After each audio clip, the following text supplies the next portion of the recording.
Hey, Tocalo friends, Casey Cangelos here. I thought I'd send a quick explanatory video for the Theatric 10 piece we'll be doing. You all have music, but I can understand if it looks a little confusing, as it should look a little confusing. So it's basically a progressive coordination exercise, and we all do it in unison. It looks really interesting. There's a playback track. We'll repeat each number 4 times and just go from one to the next. There's a shape for each hand. So typically you're following a line followed by, say, a triangle. Back up a little bit here. Say a triangle or a square. So here my right hand is doing a square. My left hand is just doing a straight line. The last number on the exercises, I believe that's number 12. Yes, number 12, we have a triangle and square at the same time, so that's going to look like this.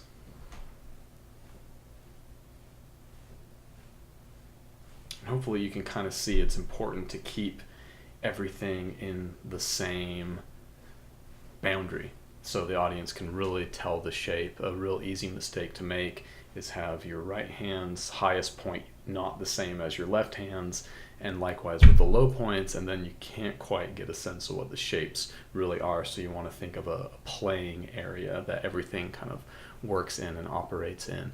I'll go ahead and just play as much of this about the first page or so for you, so you really get a sense of how it works and how it's going to go.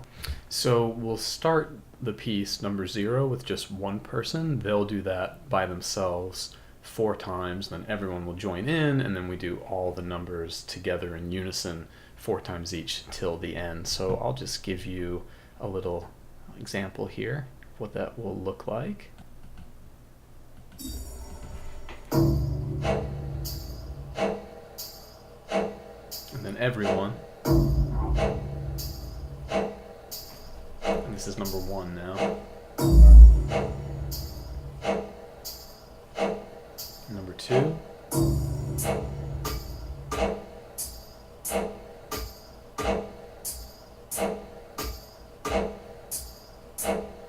Number 3.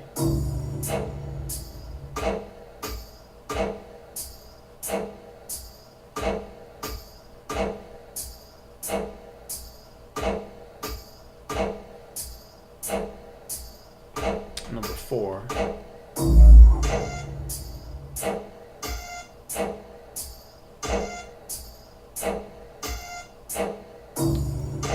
Five.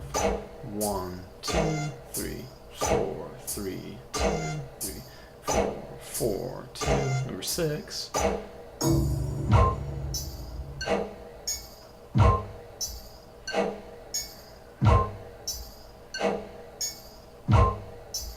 Number 7.